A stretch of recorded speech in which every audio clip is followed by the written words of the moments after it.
Continuons la collection avec une des plus grandes comédies de Louis de Funès, en tout cas pour ma part, La Folie des Grandeurs. On retrouve Michel Polnareff à la musique, Jahouri à la réalisation, et la musique, c'est tout simplement une fusion de styles. On est dans la musique contemporaine plutôt pop, avec des influences folk et de la symphonie, qui se marie parfaitement avec cette comédie burlesque qui part dans toutes les directions, avec un casting quand même 4 étoiles. On retrouve Yves Montand dans ce film, et pas seulement, hein, Alice Sapritch aussi.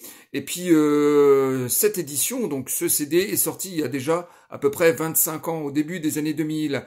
Et c'est une version complète. Alors, il y a quasiment le vinyle d'époque, ponctué bien sûr de bonus, hein, qui étaient rajoutés, hein, des variants. Et c'était peut-être la première édition CD parue il y a déjà 25 ans. Donc, un grand film pour une grande musique. On poursuit avec la collection Logarithme avec Ulysse 31. Alors c'était une collection qui était sortie au début des années 2000, en 2001-2002, et c'était vraiment des CD extraordinaires parce que c'est des petites pépites qui étaient retrouvées, hein. Ulysse 31 avait le droit à des versions vinyles, bien sûr, mais avec très peu de thèmes. Il y avait surtout les chansons et les chansons françaises et les génériques qu'on pouvait retrouver sur ces vinyles, mais très peu de musique. Et là, il y a 55 minutes de la musique de la série, hein, qui est juste extraordinaire, d'invention, hein, beaucoup d'électronique, une musique expérimentale, extrêmement bien jouée par les Japonais. Et ben voilà, c'était une des toutes premières volumes de cette collection Logarithme. Et maintenant, ben, on retrouve régulièrement des nouvelles éditions d'Ulysse 31, beaucoup plus complètes, avec des covers. C'est un petit peu moins intéressant les covers, mais en tout cas sur ce premier CD, ben, c'était la version originale de la série. Et aussi bien XOR, hein, XOR, une musique un peu plus pop, hein, forcément. On est dans ces séries live japonaises, hein, comme XOR ou encore Sankokai, Spectroman. Donc moi, une musique que j'aime particulièrement pour ce son un petit peu daté années 80, extrêmement pop et jouissif. XOR sur la terre, il est comme toi et moi. XOR dans le ciel, c'est lui qui fait la loi. Ensuite, Tom Sawyer, toujours dans la même collection. Tom Sawyer, voilà, une musique beaucoup plus américaine, folk, avec des thèmes très comiques qui se marient parfaitement avec ce petit dessin animé juste adorable à revoir, bien sûr.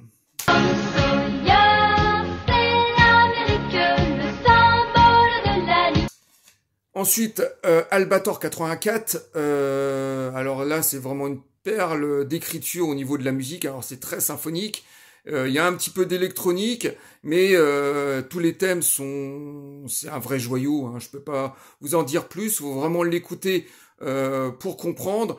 Et Albator 84, une des plus belles musiques de la collection Logarithme. Voilà, Albator, le capitaine corsaire. Ensuite, ben, de nouveau un grand classique des années 80 de la fantasy, hein, bien sûr, Willow, musique de James Horner, et là c'est une musique avec beaucoup d'émotion, de l'héroïsme, donc tous les thèmes, voilà, sont extrêmement galvanisants, avec aussi un petit peu de folk quand on se retrouve dans le village des nains, et voilà, ben c'est une petite merveille, hein, ce film. Alors peut-être pas à la hauteur d'un Dark Crystal, hein, on n'est pas du tout dans le même état d'esprit que les créations de Jim Henson, mais Willow a quand même marqué son époque, et la musique est juste grandiose du grand John Horner.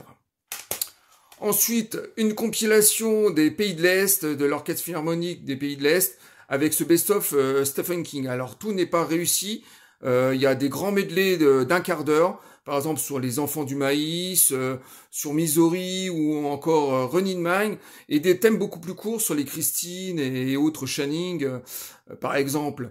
Creepshow, par exemple, a seulement son thème principal, mais c'est repris avec maestria, avec beaucoup de cœur, et assez fidèle, hein, c'est toujours dans l'état d'esprit des orchestres philharmoniques des pays de l'Est. Hein. Donc voilà, une compilation assez rare à trouver de nos jours.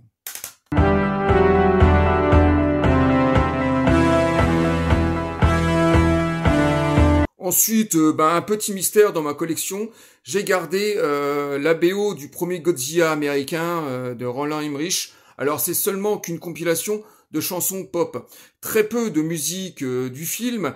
Voilà, c'est encore écoutable parce que c'est relativement pop, mais extrêmement oubliable, autant que le film pour ma part. Ensuite, un vrai chef-d'œuvre de Steven Spielberg, un gros succès en 82. E.T. Ressort pour le 20e anniversaire dans sa version complète. Alors, les CD complets se faisaient quand même assez rares à l'époque. Il y en avait en pirate, il y avait surtout les 33 tours qui existaient dans les années 80, qui étaient assez courts. Hein. On avait 35, 36 minutes sur les vinyles avec une sélection de thèmes bien choisis. Et là, cette fois-ci, on se retrouve dans une des premières éditions CD de la version complète du chef-d'œuvre de Spielberg. Donc, très, très belle édition CD. Ensuite, une musique plutôt sympathique et folk, la musique du tout premier Astérix contre César, une musique vraiment sympathique à écouter, légère, et on retrouve des chansons de Goldman aussi dans ce film, surtout le générique de fin, qui est plutôt intéressante, hein, de la pure écriture Goldman, hein, on retrouve son style, et c'est un film que j'aime bien, c'est un film pour grand public, hein, pour la famille, et je trouve que c'est peut-être l'Astérix qui s'inscrit le mieux dans l'esprit de la BD. Donc un film très sympathique pour une musique tout à fait écoutable et agréable.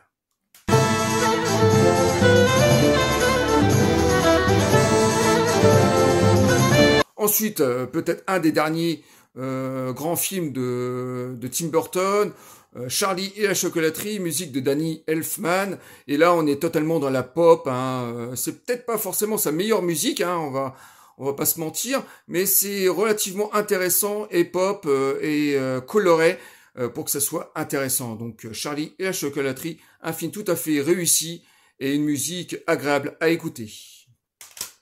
Ensuite, un James Bond, je dirais peut-être la plus belle musique de John Barry, assez électronique, avec ce film Tuer n'est pas joué, et il y a beaucoup de romantisme dans ce score. Bon, on est chez John Barry, hein, donc c'est sa dernière composition pour la saga James Bond, et là il nous a gratifié d'une musique pop, électronique, et symphonique, bien sûr, avec son romantisme qu'on retrouve dans cette superbe collection CD intégrale, une des premières sorties dans les années 90.